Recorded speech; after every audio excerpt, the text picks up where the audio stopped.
Hello' everyone easy Assam এক্সামৰ অন্য এটা ভিডিঅ'লৈকে সকলোকে আদৰণি জনালোঁ আজিৰ এই ভিডিঅ'টোত আমি 14 ফেব্ৰুৱাৰী 2026 ডেইলি ইম্পৰ্টেণ্ট কাৰেণ্ট এফেয়াৰ্ছখিনি চাম যিখিনি নেকি আমি আছাম ট্ৰিবিউন দ্য চেণ্টিনেল আৰু অন্য ইম্পৰ্টেণ্ট অসমৰ নিউজ পেপাৰ আৰ্টিকলছৰ পৰা কালেক্ট কৰিছোঁ লগতে এই গোটেই ডিছকাশ্যনখিনিৰ PDF খিনিৰ কাৰণে আপোনালোকে আমাৰ টেলিগ্ৰাম চেনেল জইন কৰি ল'ব যাৰ নেকি লিংক মই ডেছক্ৰিপশ্যন বক্সত দি থৈ দিছোঁ লগতে আপোনালোকে আমাৰ এই ইউটিউব চেনেলটো ছাবস্ক্ৰাইব কৰি ল'ব আপকামিং যিমানখিনি আমাৰ আছাম পুলিচ ADRE APSC বা অন্য অসম গভৰ্ণমেণ্ট এক্সাম ৰিলেটেড ভিডিঅ'ছখিনি আমি লাইন আপ কৰি থৈ দিছোঁ অ'কে চ' আজিৰ ভিডিঅ'টো আমি ইয়াতে আৰম্ভ কৰোঁ চ' প্ৰথম টপিকটো হৈছে ইয়াতে ৰিগাৰ্ডিং আমাৰ বাংলাদেশৰ যোনটো তেওঁলোকৰ পাৰ্লিয়ামেণ্টাৰী ইলেকশ্যন হৈ গ'ল তাৰ ওপৰত যিহেতু ইণ্টাৰনেশ্যনেল ৰিলেশ্যন পইণ্ট অফ ভিউৰ পৰা যদি আমি চাওঁ বাংলাদেশ এখন আমাৰ নেইবাৰ হয় আৰু অসমৰ পাৰ্চপেক্টিভত বহুত বেছি ইম্পৰ্টেণ্ট হৈ যায় যেতিয়া আমি Bangladesh as a neighbouring country হিচাপত চাওঁ চ' BNP বাংলাদেশ নেশ্যনেলিষ্ট পাৰ্টি তেওঁলোকে ইয়াতে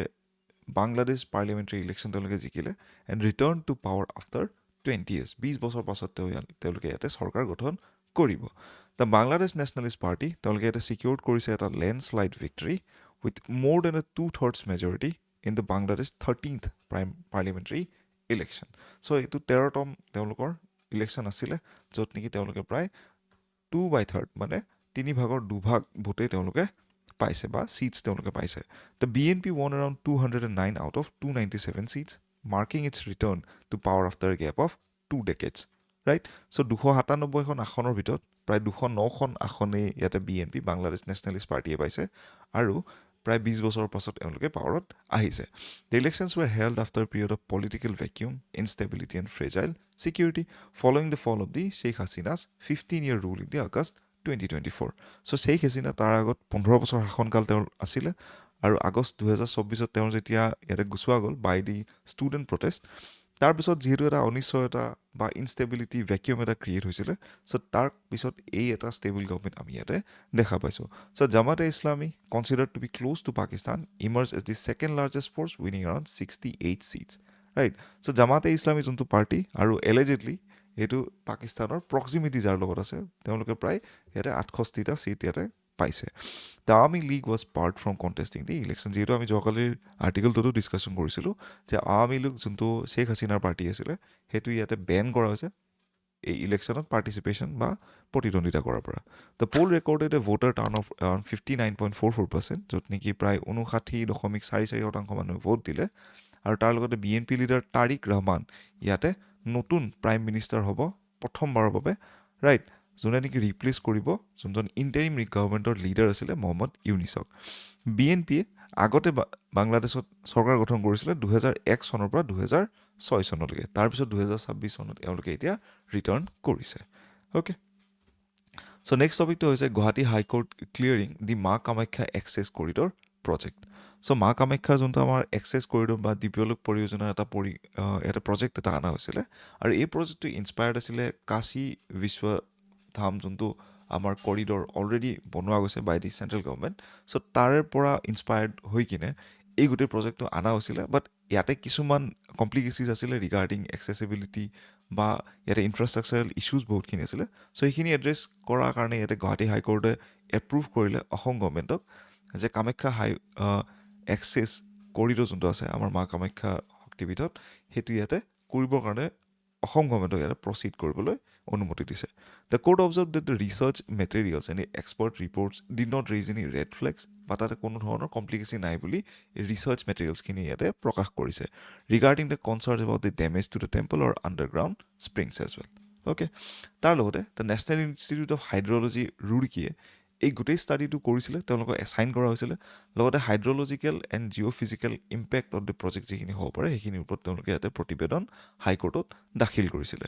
এই গোটেই কৰিডৰটো ইয়াতে অলপ তাৰ বিষয়ে আমি চাই লওঁ যিহেতু আমাৰ এক্সামত এইখিনি বস্তু সুধিব পাৰে the Maa Kamakhya corridor scheme বা মা কামাখ্যা দিব্যলোক পৰিযোজনা বুলি আমি কওঁ যোনটো নেকি প্ৰায় 498 কোটি টকাৰ এটা ইনিচিয়েটিভ এই গোটেই ইনিচিয়েটিভটো লঞ্চ কৰা হৈছিলে ফেব্ৰুৱাৰী 2024ত ইয়াৰ এইম হ'ল to redevelop the surroundings of Kamakhya temple in the Guwahati right Maa কামাখ্যাৰ যোনটো পৰিসৰ আছে গোটেইখিনি ইয়াতে নতুনকৈ ইয়াতে উন্নীতকৰণ কৰাৰ মেইনলি এওঁলোকৰ aim it aims to enhance the pilgrim experience by expanding the access area য'ত নেকি আমাৰ যিমানখিনি ৰাস্তা পদূলি আছে এতিয়া যিখিনি 27-30 ফুট বহল কৰিব লগা আৰু লগতে এই গোটেই পৰিসৰটো প্ৰায় ৩,০০০ স্কুৱেৰ ফিটৰ পৰা ১,০০,০০০ স্কুৱেৰ ফিটলৈকে ডাঙৰ কৰা, যাতে যিমানখিনি আমাৰ ধৰ্মীয় পৰ্যটক যিখিনি আহে তেওঁলোকে এটা ভাল এক্সপিৰিয়েঞ্চ যাতে পাই কিনে ইয়াৰ পৰা যায়। লগতে এই গোটেই প্ৰজেক্টটো চেংচন কৰা হৈছে prime minister development initiative for the north eastern region, মানে PM ডিভাইন যোনটো আমাৰ স্কিম আছে তাৰে আণ্ডাৰত ইয়াৰ পৰা এই প্ৰজেক্টটো আমাৰ কৰা হ'ব। চ' ইয়াতে আমি এটা MCQ চাম, the Maa Kamakhya corridor scheme is sanctioned under which of the following. So' ইয়াৰ আনচাৰ্ছবিলাক আপোনালোকে মোক কমেণ্ট বক্সত জনাব।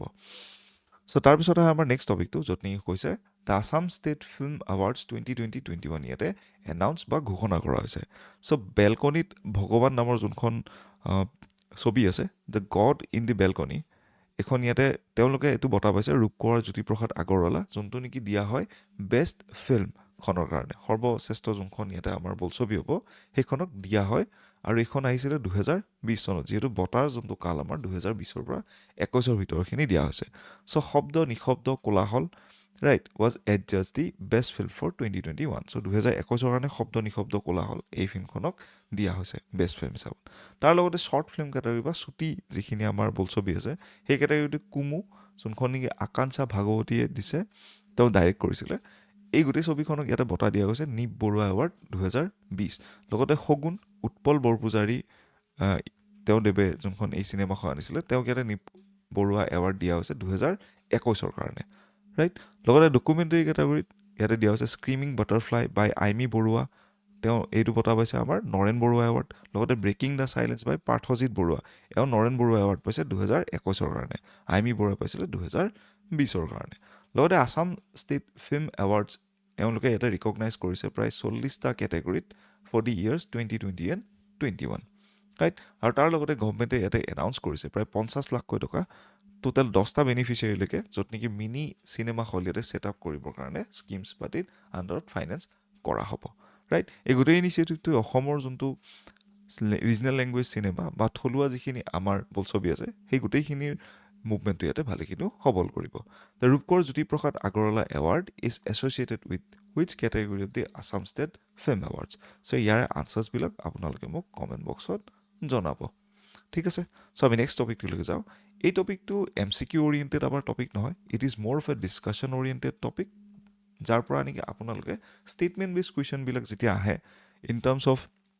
যিহেতু আমাৰ ফৰেষ্ট ৰেঞ্জাৰৰ এক্সামো আহি আছে, তাতে যিহেতু এছে পেপাৰখিনিতো আমি এই বস্তুখিনি ব্যৱহাৰ কৰিব পাৰিম। So' illegal electric fences the biggest cause of elephant deaths in Assam.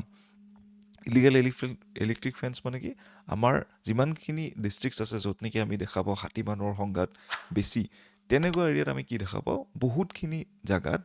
Electric ফেন্সেছ লগা হয় যাতে হাতীবিলাক তাৰ পৰা পাৰ কৰিব নোৱাৰে with the help of the electrocution. Electrocution মানে চমু ভাষাত ক'ব গ'লে কাৰেণ্টৰ শ্বৰ্ট খোৱা। ঠিক আছে, so' illegal electric fencing has emerge the single largest killer of wild animals, বা আমাৰ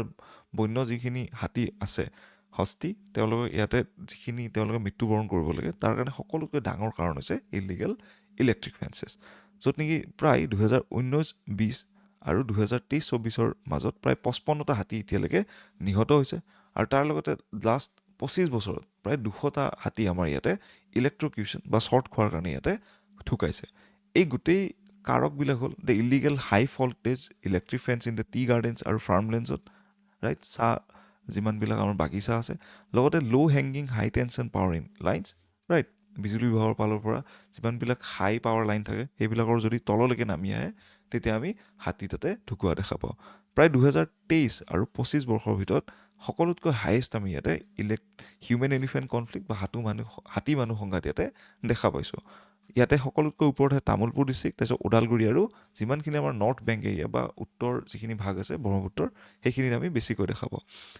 ৰাইট। আৰু তাৰ লগতে ৰিচেণ্ট যিখিনি আমাৰ এলিফেণ্ট ঢুকাইছে বা এলিফেণ্ট ডেথ হৈছে তাৰ মেইন কাৰণ হৈছে ইয়াতে illegal high voltage unsafe power lines আৰু হিউমেন মেড বেৰিয়াৰ্ছ। চ' তাৰপিছত আহে আমাৰ নেক্সট টপিকটো, সেইটো হৈছে Riyan Parag appointed the Rajasthan Royals captain for the IPL 2026। So' Indian Premier League 2026 যোনটো ছেশ্যন আহিব তাৰ কাৰণে আমাৰ ৰাজস্থান ৰয়েলছৰ যোনটো টীম তাৰ কেপ্টেইন হিচাপত আমাৰ অসমৰ ক্ৰিকেটাৰ ৰিয়ান পৰাগক এজন কেপ্টেইন হিচাপে ইয়াতে নিযুক্তি দিয়া হৈছে। So' Rajasthan royal name the Riyan Parag as a new captain ahead of the Indian Premier League 2026। The decision reflects the Riyan Parag evolution as a leader, তেওঁ যিমানখিনি লিডাৰশ্বিপ স্কিল আছে ৰিগাৰ্ডিং দি টিম ৱৰ্ক সেইখিনি বস্তু ইয়াতে দেখুওৱা গৈছে লগতে ৰিয়ান পৰাগ ইয়াতে ৰাজস্থান ৰয়েলছৰ পাৰ্ট হৈ আছে প্ৰায় IPL 2019ৰ পৰা and making him the longest serving Indian players in the franchise সকলোতকৈ দীঘল সময় এটা টিমত থকা এই টিমটোত থকা ইণ্ডিয়ান প্লেয়াৰ হৈ পৰিছে ৰিয়ান পৰাগ ৰাইট চ' ইয়াতে আমি এটা MCQ some who was named as the new captain of the Rajasthan Royals ahead of the IPL 2026 right ইয়াৰ আনচাৰ্ছবিলাক আপোনালোকে মোক কমেণ্ট বক্সত জনাব ঠিক আছে চ' যিহেতু আমি সকলোকেইটা ভিডিঅ'তে কিছুমান মমেণ্টছ কেপচাৰ কৰিব ট্ৰাই কৰোঁ আজিৰ মমেণ্টটো হৈছে যিহেতু আমাৰ নুনমাটি দীঘলী পুখুৰী ফ্লাইঅভাৰখন বনি আছে তাতে যিখিনি আৰ্টিষ্টিক ডিজাইন কৰিব লাগে right so' that is going to see as a creative form of art in the road side okay